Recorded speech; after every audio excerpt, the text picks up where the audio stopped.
They said I stole it. A necklace. $9,000. I was still holding the orange juice. It was a Sunday morning, the kind with light wind and no expectations. My little sister Cassidy, 21 Golden Pre-Law, had turned the backyard into a brunch spread. White linen mimosas curated playlist. My mother, Elaine, said it was tasteful but aspirational. My father, Mark, stood by the grill, even though there was no meat, just for show like always. I was pouring drinks, not talking much. That was always my place in this family. Marin, older, helpful, quiet. I knew how to stay out of the way. I thought I did. Cassidy tapped her champagne flute with the back of her spoon, dainty, deliberate, and the music paused. I just want to say something real quick, she said. I assumed it would be about grad school, or a boyfriend, or some new fellowship. I wasn't really listening, not fully, because I was trying to fish an ice cube out of someone's mimosa. I didn't look up until I heard her say my name. It's awkward, but I found my necklace, the gold one Grandma left me. It was missing for weeks, and yesterday I found it in Marin's drawer. Silence, 1 second, then 3. A fork dropped onto china. My mother's breath caught just enough for me to hear it. And my father. He didn't even look at me. He just reached for a cloth napkin and started wiping a spot that wasn't there. I didn't take anything I said, but it sounded like I wasn't sure. The sound that came from my mother wasn't a gasp exactly. It was that breath people take when they think they've been proven right. I knew it, she whispered. I knew you'd resent her eventually. That part hurt more than the accusation. Cassidy stood tall, arms folded, face unbothered. Like she was doing everyone a favor. I just think it's better we put it out there now, so we can move on. No one spoke. Not my father. Not even Aunt Trish, who never misses a chance to insert herself. The entire backyard buzzed, but none of it came from people. It came from electricity. That moment before lightning strikes. And when I looked down, the orange juice had spilled across the table. I hadn't even noticed my hand shaking. That night, I was asked to leave. No fight, no suitcase. Just a half-zipped duffel bag and a sentence from my father I still remember exactly. You should go, before this gets worse. I didn't cry the night they asked me to leave.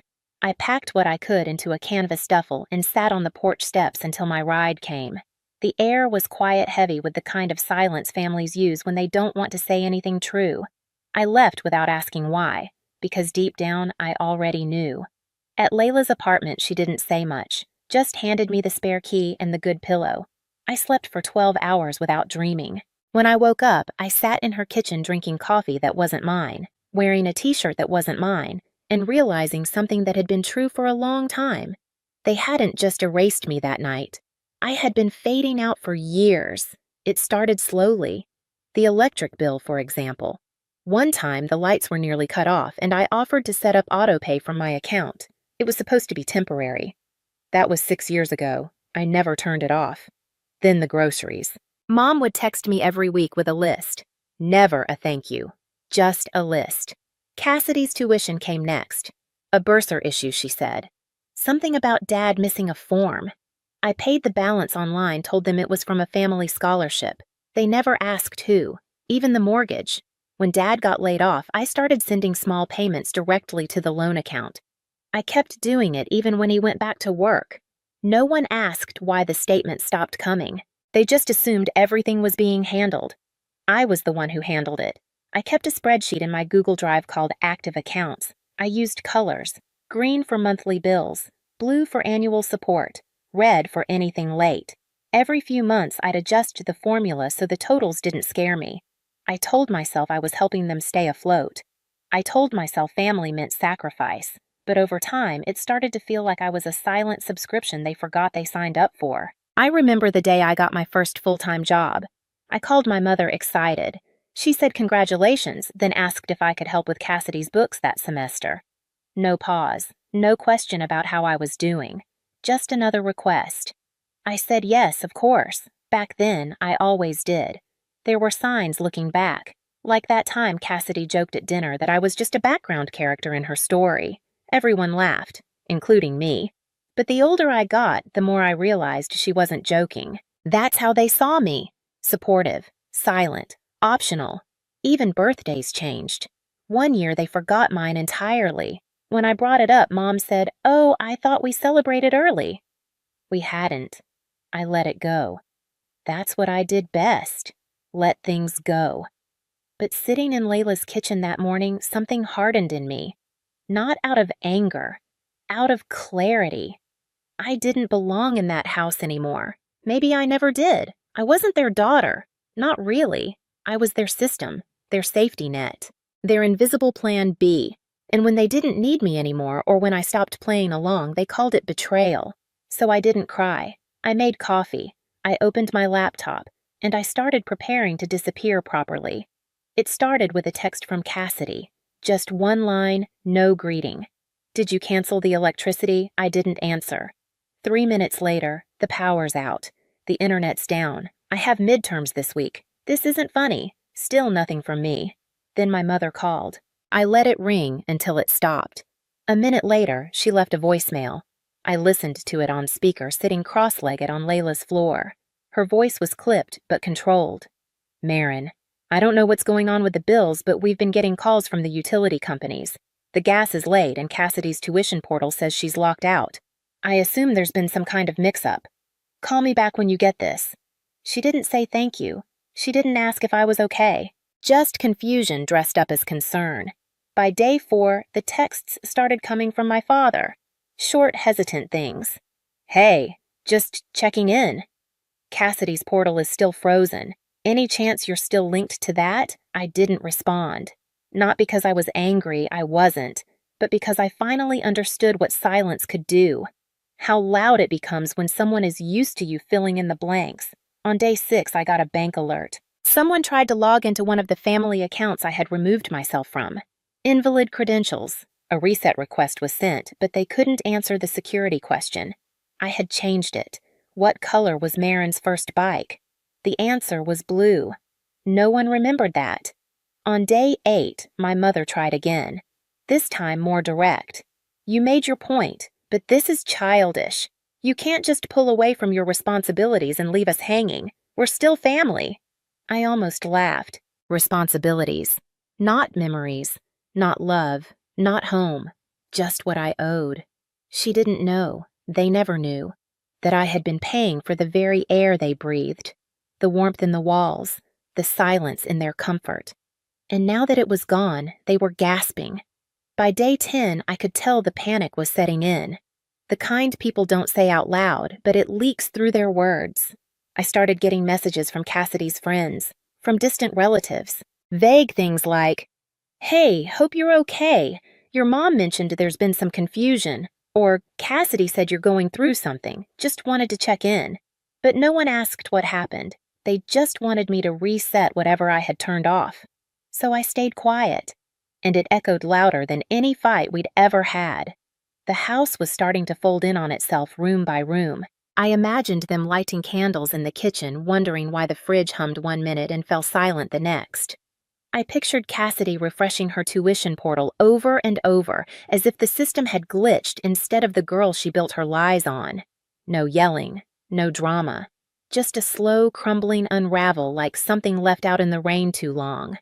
They didn't know I was the roof. They just noticed the leak. It came on a Tuesday afternoon when I was halfway through folding laundry and pretending I had moved on. A message from someone I hadn't spoken to in years. Jasmine Rivera, our old neighbor. She lived 2 houses down from my parents, raised 2 boys by herself, and ran a small freelance videography business on the side. When Cassidy and I were little, she used to babysit us after school. She taught me how to tie my shoelaces. She taught Cassidy how to lie without blinking. I almost didn't open it, but the preview stopped me cold. "Marin, I need to show you something. I heard what Cassidy did and I have proof she lied." I clicked. There was an audio file. No explanation. No commentary. Just a play button and a timestamp. I sat down, pressed it, and waited. At first, all I could hear was backyard chatter. Birds clinking glasses, some muffled laughter. Then a clear voice, high and unmistakably Cassidy's. Of course I planted it.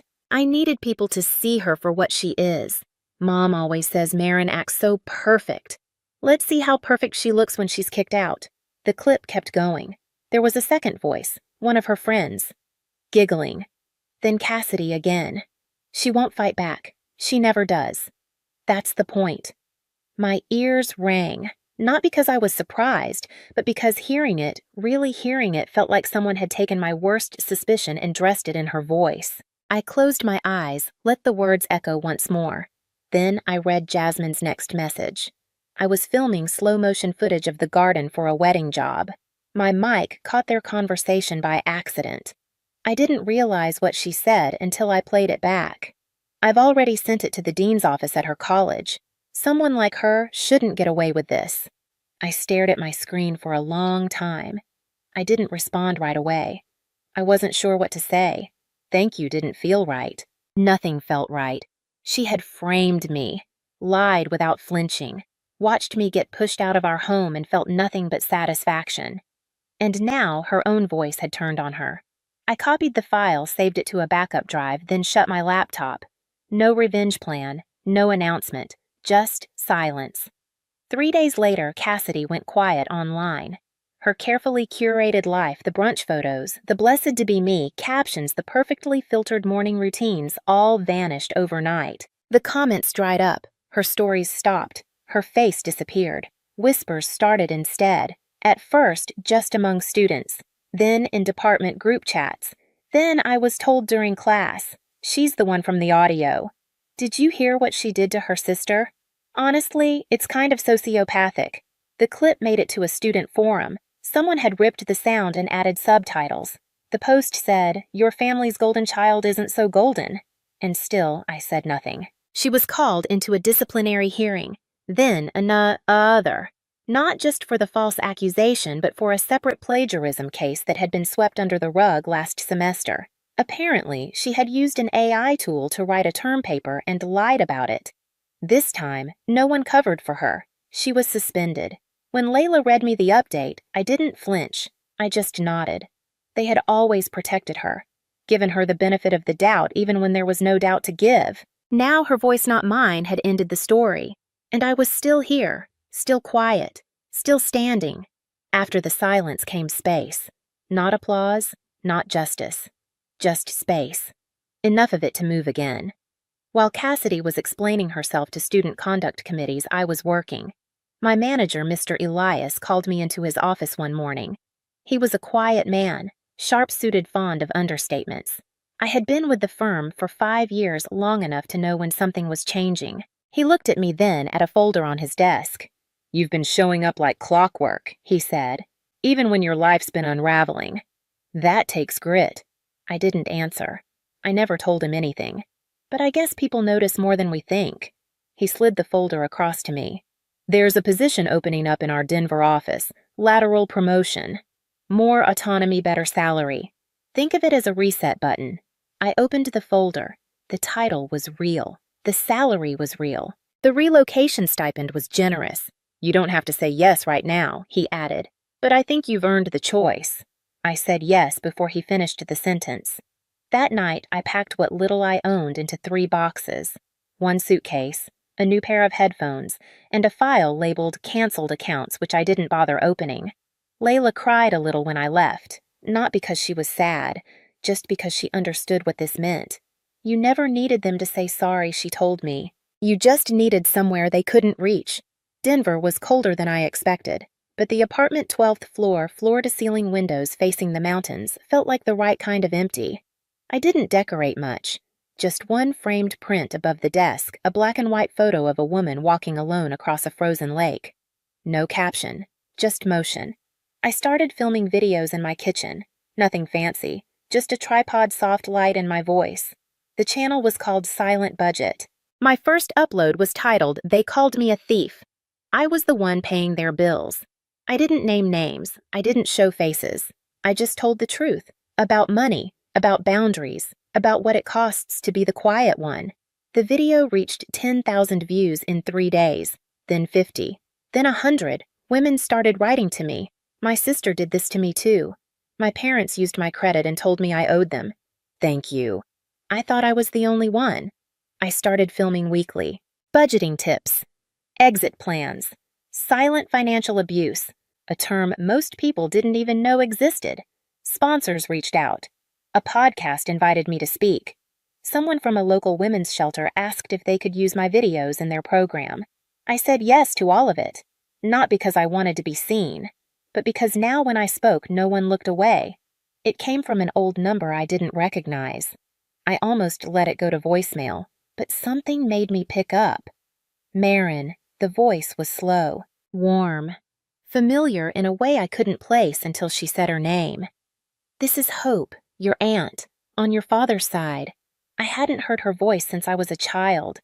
She used to send birthday cards with glitter stickers and $10 bills. Then one year she stopped. My mother said she'd moved away, that she didn't want to be part of the family anymore. Turns out that wasn't the truth. I've been following your story," she said. "Someone sent me your video, and I think it's time you knew something." I sat down. Not because I felt unsteady, but because there are some truths you don't stand up for. After your grandmother passed, she continued. She left a small trust in her will. It was meant for you, just you. I didn't speak. I wasn't sure how. I only found out recently, she added. I ran into the estate lawyer. He assumed you'd already received it, but when I told him you hadn't, well, he showed me the file. According to the will, the trust was supposed to activate when I turned 21. It was intended to help me start something, a business, a degree, a foundation, anything I chose. The amount wasn't enormous, but it was more than I'd ever had access to. $82,000. Hope told me that after the funeral, my parents requested the lawyer delay contacting me, said I was too overwhelmed and not ready for the responsibility. Legally, they couldn't withdraw the funds, but they could control access to the information, and they did, for 8 years. I don't remember much of the conversation after that, only that Hope gave me the lawyer's contact and told me gently, "It was never about you not deserving things, Marin. They just couldn't stand the idea of you having something they couldn't touch." I filed the paperwork the next morning. 3 weeks later, the funds were transferred into my account. No fanfare, no apology. Just a number on a screen and a quiet in my chest that didn't feel hollow this time. That night, I opened the folder where I used to keep receipts and unpaid bills and things I'd promised myself I'd forget. I deleted it. Then I opened a blank document, titled it What Comes Next. And for the first time, I didn't feel like I had to earn what was already mine. 2 weeks after the trust cleared, I got a text from my mother. Just 5 words. "Can we please talk, Marin? No punctuation. No apology. Just a request." As if none of it had happened. I didn't reply. The next day, Cassidy tried. Her number was blocked, so she sent an email. The subject line said, "Hey." The body was 1 paragraph. She said she'd made mistakes, that people were hard on her after the suspension, that she was working on herself. She ended it with, "I hope you're doing well." I didn't answer that either. I wasn't angry. I just didn't owe her that much anymore. Then came the call from a cousin I barely remembered, one of those family satellites who only orbit when there's gossip to confirm. "I heard you're like famous now," she said. "Mom said you've got hundreds of thousands of followers, that you're helping people." I said I was doing all right. She paused, then asked something that caught me off guard. "Do you think your parents watch your videos? I hadn't thought about it." But later that night I wondered. Not because I wanted them to see me, but because they'd spent so long pretending I wasn't real, and now I lived in places they couldn't avoid, shared on timelines, echoed in comments, named in podcast intros, quoted in forums full of strangers who said, "I know this voice. I know this story. I lived it too." Sometimes the algorithm does what memory won't. It brings you back. I imagined my mother sitting at the kitchen table watching my face on a cracked iPad screen she once asked me to pay for. I imagined Cassidy scrolling in bed, pausing when a video autoplayed. I imagined my father hearing my name in a conversation he wasn't part of. Not fame, not revenge, just proof that I had always been here, that I didn't disappear, that they just stopped looking. I live alone now, 12th floor. Quiet building. The kind with slow elevators and neighbors who nod politely but never ask questions. In the mornings, I drink coffee by the window and answer emails from people I'll never meet. They tell me things they've never told anyone about the parents who erased them, The siblings who stole their names. The families who only called when the bills were due. And I listen. I respond. I remind them what no one reminded me. Your absence is not the crime. Their comfort with your silence is. At night I film. I don't use a script, I just talk. Some videos are short. Others take shape slowly like breath-finding rhythm. I talk about budgeting, about learning to say no, about walking away without a parade, about surviving without becoming bitter.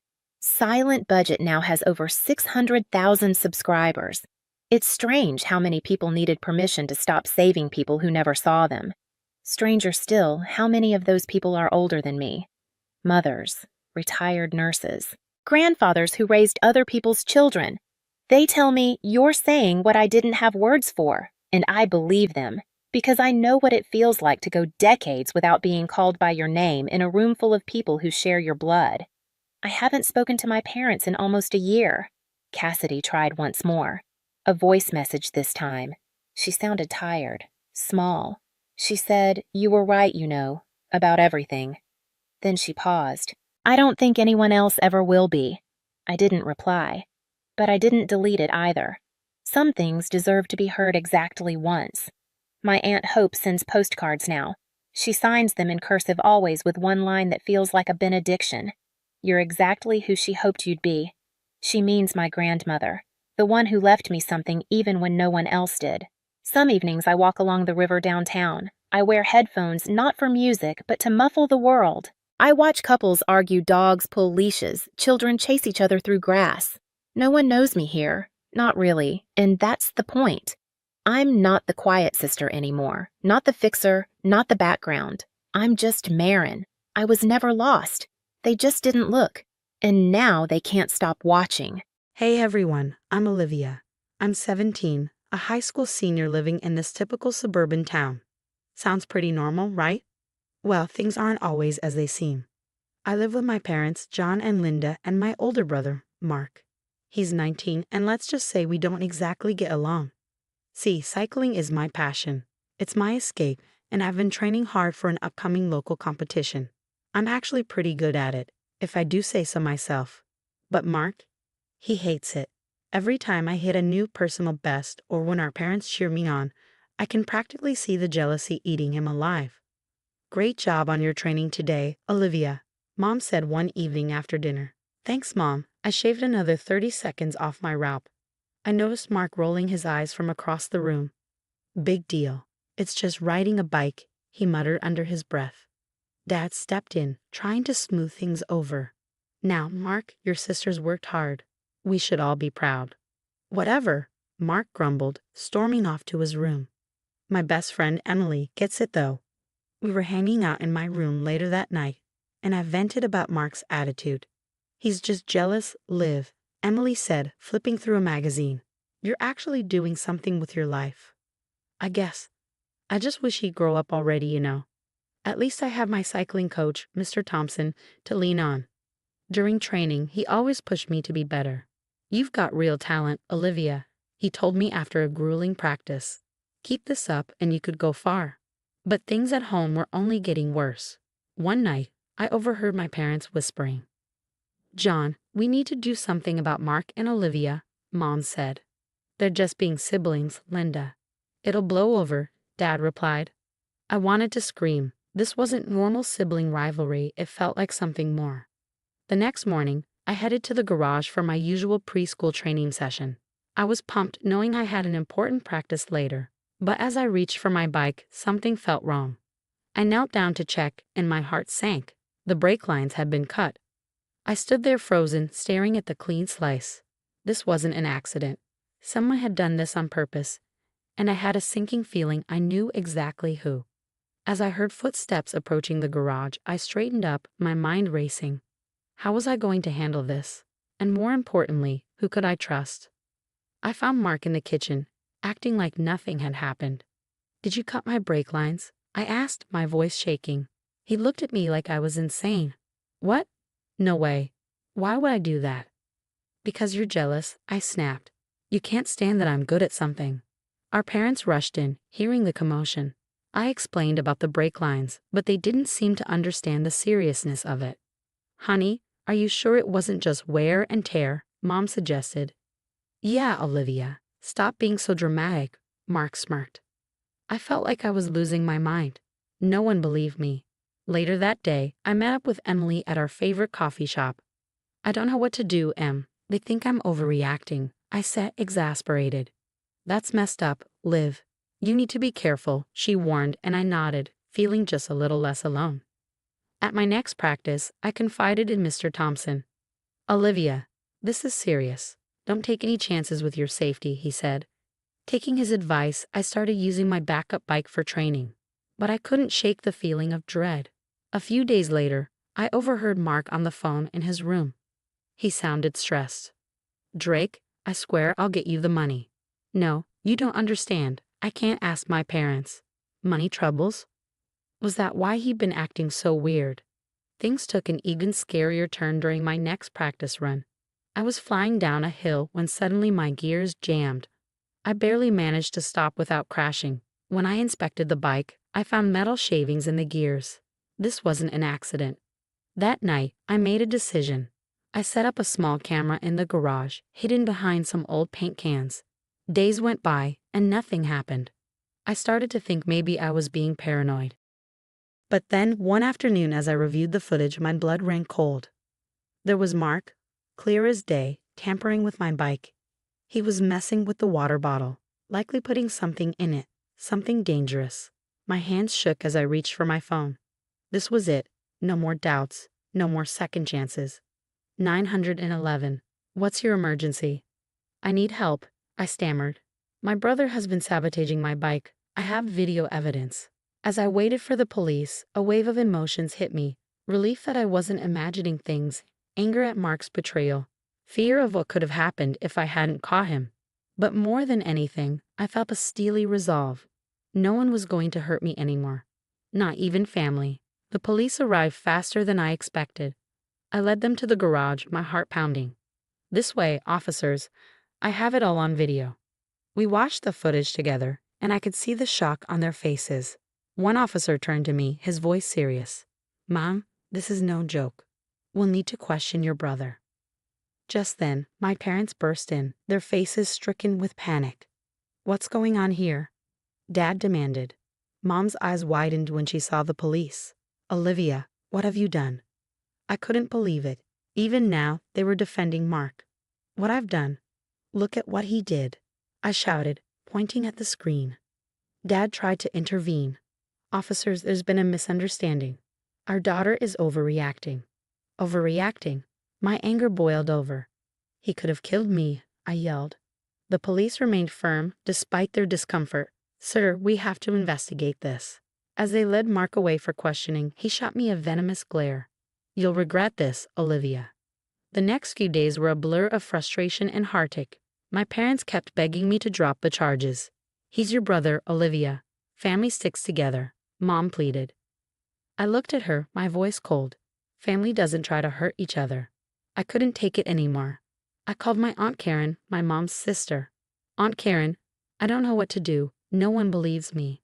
Her voice was warm and soothing on the other end. Oh, honey, you can stay with me if you need to. That night, I packed a bag, ignoring my parents' desperate protests. As I was leaving, Dad made one last attempt. Olivia, please, think about what this will do to our family. I turned to face them, tears stinging my eyes. You should have thought about that before choosing Mark over me. At Aunt Karen's house, I finally felt safe, but the emotional toll was heavy. Most nights, I cried myself to sleep, trying to wrap my mind around how my family could betray me like this. A week later, the real shock came. The police uncovered Mark's involvement in a local drug ring. He owed money to some guy named Drake and was desperate to pay it back. Aunt Karen sat me down gently. The police think he was sabotaging your cycling to distract your parents or maybe even planning to sell your bikes. He might have even hoped for an accident to cash in on insurance. It all made sense. The late-night phone calls, his erratic behavior. But knowing the truth didn't make the betrayal hurt any less.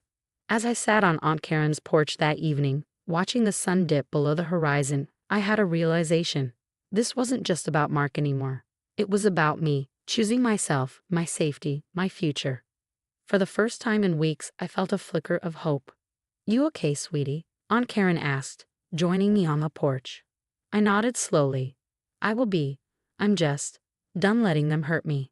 She squeezed my hand. You're stronger than you know, Olivia, and I'll be here for you every step of the way. I took a deep breath, feeling the weight lifting off my shoulders. The road ahead wouldn't be easy, but I was ready to face it, on my own terms. It's been 6 months since I moved in with Aunt Karen, and so much has changed. I've thrown myself into cycling and school, using them as anchors in the emotional storm I've been navigating. Olivia, you've qualified for nationals, Mr. Thompson announced one day during practice. My teammates erupted in cheers, and for the first time in a long while. That evening, I felt pure, unadulterated joy as Aunt Karen and I celebrated over bowls of ice cream. I'm so proud of you, honey. You've come so far, she said, her voice full of warmth. I nodded, emotions swirling inside me. I couldn't have done it without you, Aunt Karen. The next day, I got a call from Mom. Mark had been sentenced to 3 years for drug charges and attempted harm. As much as I felt a strange sense of relief, there was also sadness for what could have been. Olivia, your father and I, we're so sorry. We should have believed you, Mom said, her voice cracking with regret. I took a deep breath, steadying myself. I appreciate that, Mom, but I need time. I can't just pretend like nothing happened. Setting boundaries was hard, but necessary. I threw myself into my training and started mentoring younger cyclists, sharing my story in hopes that others could recognize and escape toxic situations before it was too late. One day after practice, a young girl named Zoe approached me. Your story, it helped me stand up to my bullying cousin. Thank you. Moments like these made everything worth it. As the national championship approached, I poured all my energy into preparation. On the day of the race, I stood at the starting line, my heart pounding. On your marks. As I pedaled, flashes of the past months played in my mind. The cut brake lines, the betrayal, the nights I cried myself to sleep. But I also thought about the strength I'd found, the people who stood by me, and the lives I'd touched. I didn't win the race, but I beat my personal best by a mile. Crossing the finish line, I felt like I was flying. You did it, Olivia. Emily screamed from the sidelines, waving wildly. Mr. Thompson gave me a proud nod. That's my star pupil. Later, as the adrenaline faded, Aunt Karen handed me an envelope. This came for you today. Inside was a letter offering me a full cycling scholarship to State University. I could hardly believe it. I did it. I really did it, I whispered, tears welling up in my eyes. That night, as I lay in bed, I reflected on my journey. The pain was still there, a dull ache in my chest, but it no longer defined me. I thought about Mark, about my parents. I hoped they were healing too, in their own way, but I knew now that I couldn't set myself on fire to keep others warm. As I drifted off to sleep, I felt at peace. Tomorrow was a new day, full of possibilities, and I was ready to face it head-on, pedaling toward my future with strength, resilience, and hope. My name is Olivia, and this is my story of survival, of rising from the ashes. Remember, no matter how dark things seem, there's always a way forward. You just have to be brave enough to take that first step. What would you have done in Olivia's position? Would you have pressed charges against your own brother, or tried to handle it within the family? Hi, I'm Laura. Growing up, I always felt like a shadow in my family, constantly eclipsed by my brother Johnson. My parents never hid their disappointment in me. From the moment I was born, they seemed to regret my very existence. My birth had nearly cost my mother her life, and to make matters worse, I was born with a defect, a constant reminder of that traumatic time. You should have never been born, Laura. Look at what you did to your mother. My father's words echoed through the hollow halls of our home, his face twisted with anger and regret. My mother, on the other hand, barely acknowledged me unless it was to compare me unfavorably to Johnson. Why can't you be more like your brother? He excels at everything without even trying, she'd say, her hand smoothing his hair with pride, a pride she never showed me. Despite the coldness of home, I found a bit of peace during the short stays with my grandparents. Their home was a world away from mine, filled with warmth and laughter, two things that were in short supply at my house. Laura, come help me in the garden, my grandmother would call, her voice gentle and inviting. Those moments, planting flowers and harvesting vegetables, were my escape from the harsh reality waiting for me at home. Why do your parents keep you locked up in that gloomy house? You need sunlight, fresh air, and friends your age, my grandfather would often grumble after a few glasses of iced tea on the porch. I don't know, Grandpa, I'd shrug. They say it's because I'm not strong enough, or that I might get hurt. I tried to hide the pain that their words would resurface. But you're strong, Laura. Stronger than anyone I know, he'd insist, squeezing my hand with surprising strength for his age. One summer, the stark difference between my two worlds became unbearable. As I watched Johnson blow out the candles on yet another birthday cake I was never invited to share, something inside me broke. Why do I even exist if I'm such a burden? I whispered to myself, the words barely audible but heavy with the sorrow of my young heart. That night, under the cover of darkness, I packed a small bag, just a few treasures. A worn-out doll, a book of fairy tales, and a photo of my grandparents. With silent tears streaming down my face, I made my way to the only place I ever felt wanted. The knock on my grandparents' door was the hardest thing I ever done. But when they opened it, their concern quickly turned to determination. Laura, whatever it is, we're here for you, my grandmother said, pulling me into a hug that felt like the safety I'd longed for my entire life. That night, as I lay in the guest room, surrounded by the comforting sounds of their home, I knew something had to change. I couldn't keep living in the shadows, unloved and neglected. It was time to fight for the life I deserved, with the only people who had ever truly loved me. Laura, it's time you started school like other kids your age, Grandma declared one morning at breakfast. Her words were firm, and the determined look in Grandpa's eyes left no room for argument. But what about Mom and Dad? They don't think I'm ready, I mumbled, fiddling nervously with my spoon. We'll handle your parents. You need education and friends, not isolation, Grandpa said, his tone leaving no room for doubt. Later that day, they drove me home to confront my parents. The tension in the air was thick as Grandpa knocked on the door. Johnson and Laura should have equal opportunities, and Laura has been kept in the dark for too long, Grandpa declared as soon as the door opened. This is none of your business, my father snapped, his voice cold and dismissive. It is our business when you neglect our granddaughter, Grandma shot back, her voice steady but filled with an anger I'd never heard before. After much discussion, and the undeniable logic of my grandparents, my parents reluctantly agreed to enroll me in school. My first day was a whirlwind of excitement and terror. I clutched my backpack tightly as I walked into the classroom, already feeling the weight of curious eyes on me. Why do you look so weird?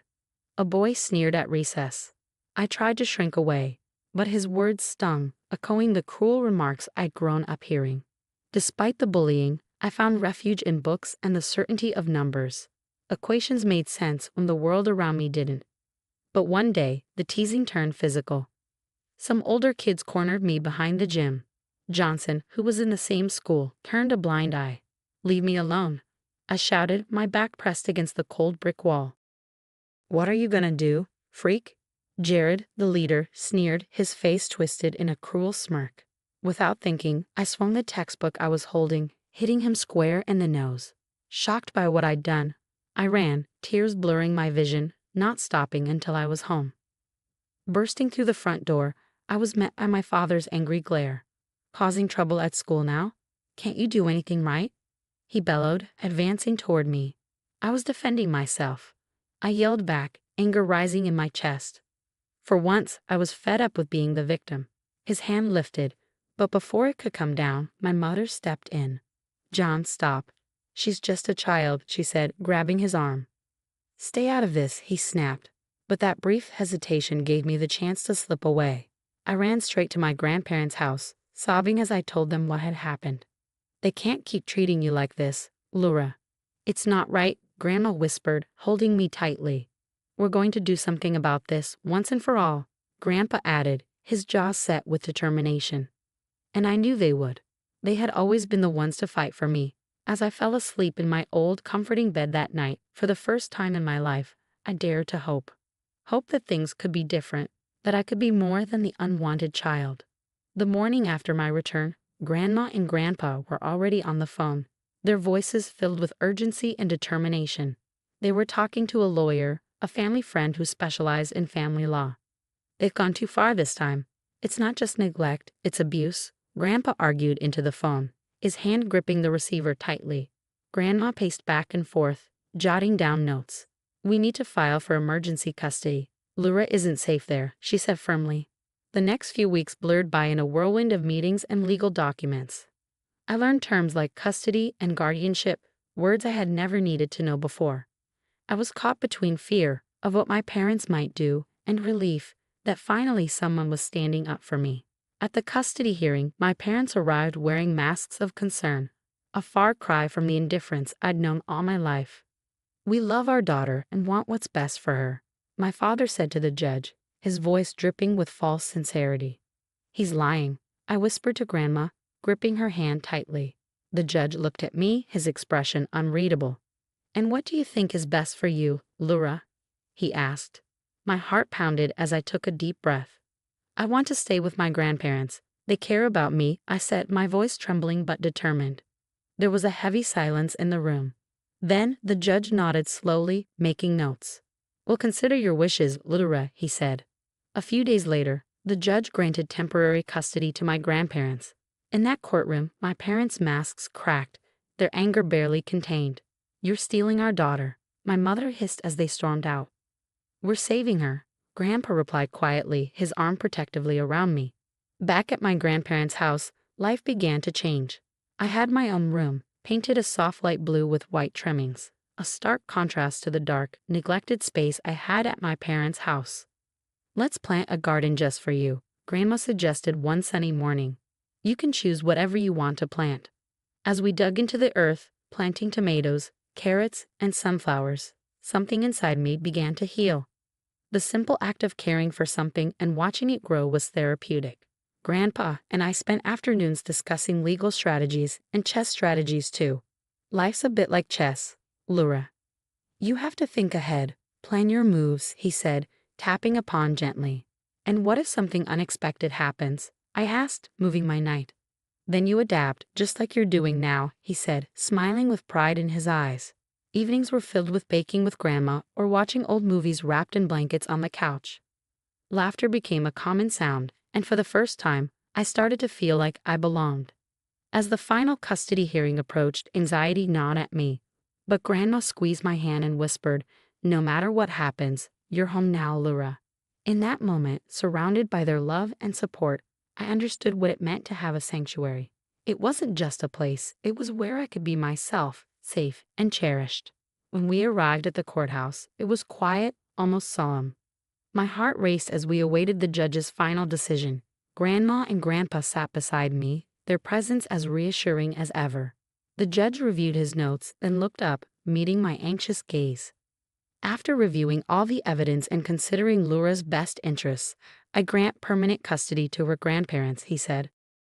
A wave of relief washed over me, so powerful it felt almost tangible. Grandma squeezed my hand, tears of joy and relief in her eyes, while Grandpa nodded, his expression one of quiet triumph. Outside the courthouse, the air had never tasted sweeter. "We did it, Laura. You're safe now," Grandma whispered, hugging me tightly. But they didn't stop there. Ever the strategist, Grandpa had one more move to make. "It's time to secure your future completely," he said one evening, showing me documents for their will. My parents' names were conspicuously absent, replaced by mine. "This is your inheritance now. We want you to have security, something they never gave you," he explained, signing the document with a steady hand. The finality of that act was not just legal but deeply symbolic. It was a clear statement. My grandparents were my true family, the ones who truly cared about my well-being. With the custody battle behind us, I began to truly heal that spring when Grandma found a therapist who specialized in family trauma. Talking about my feelings, something I'd never been able to do, was both challenging and liberating. "You're doing great, Laura," my therapist would often say, her voice full of encouragement. "It's okay to feel these emotions. It's part of the healing process." Slowly but surely, I started to open up. School became a haven for me, free from the shadows of my past. My grades improved dramatically, and I discovered a deep love for science. The logical processes and discoveries mirrored my own journey of healing and self-discovery. "Look at this, Grandpa," I'd say proudly, showing him my latest science project on plant growth. "It's about how the right environment can influence growth." "Just like you, Laura, He'd reply, his voice thick with emotion. You've grown so much. As the seasons changed, so did I. Each day brought new challenges, but also new joys. I learned to play the piano, filling the house with music, something my old home had never known. Grandma and I would sing along, our voices blending in harmony. Life was no longer about surviving each day, it was about truly living. My grandparents' unwavering support became my foundation, their love the walls that protected me, and their wisdom the roof that sheltered me from any storm. One sunny morning, as we planted a new batch of sunflowers in the garden, Grandma smiled at me, a smile that spoke volumes. You've turned the tables, Laura. You've taken control of your story. As I watered the young plants, watching them reach toward the sun, I realized she was right. I had turned the tables. For the first time in my life, I wasn't just surviving, I was thriving. That evening, as I stood in front of the mirror adjusting my dress for the celebration, I couldn't help but reflect on the long journey that had brought me here. From a neglected, unwanted child to a young woman surrounded by love and purpose, my transformation felt almost unimaginable. Today wasn't just any birthday. It marked the launch of my New Beginnings, the New Beginnings Child Advocacy Foundation. With the inheritance Grandma and Grandpa had secured for me, I established the foundation to help children like me, providing them with educational and legal resources to rebuild their lives. Laura, are you ready? Everyone's starting to arrive. Grandma called from downstairs, her voice filled with excitement. Coming down the stairs, I was greeted by a house full of friends, family, and supporters, all gathered to celebrate not just my birthday, but the new chapter I was embarking on. The room was decorated with balloons and banners, the laughter and chatter creating a warm, inviting atmosphere. As I mingled with the guests, I shared my vision for the foundation. With New Beginnings, we can give children the support they need to heal and thrive. No child should ever feel alone or unloved. I explained, my passion evident. Guests nodded, offering words of encouragement. Laura, this is wonderful. You're making a real difference, a local teacher said, her eyes shining with admiration. Later that evening, Grandpa stood up to make a toast. To Laura, who has shown us all the strength of her spirit and the depth of her heart. You've turned pain into purpose, and we're all so proud of you. Glasses clinked, and cheers filled the room. I felt my eyes well with tears, not of sadness, but of overwhelming gratitude. Grandma came over and wrapped her arm around me. Happy birthday, dear. This is just the beginning. As the night drew to a close, I looked around at the joyful faces, the room filled with genuine love and support. It was a stark contrast to the lonely, loveless birthdays of my childhood. Now I was surrounded by a community that believed in me and the cause I was fighting for. Stepping out into the garden for a moment of quiet, I gazed up at the stars. The night was peaceful, the air fresh with the promise of spring. I thought about all the children my foundation would help, the lives that could be transformed because someone cared. In that moment, I knew that every struggle I had faced was part of a larger journey. I had found my purpose, and I was exactly where I was meant to be. With a heart full of hope and a clear vision for the future, I was ready to change the world, one child at a time. Turning back to join the party, I carried with me a sense of peace. This was more than just a new beginning for me, it was a new hope for so many others. And as laughter and music filled the air, I celebrated not just my birthday, but the beauty of turning dreams into reality. Now that Laura's story has come to an end, what do you think is the most crucial support system for children facing neglect? Share your thoughts in the comments below.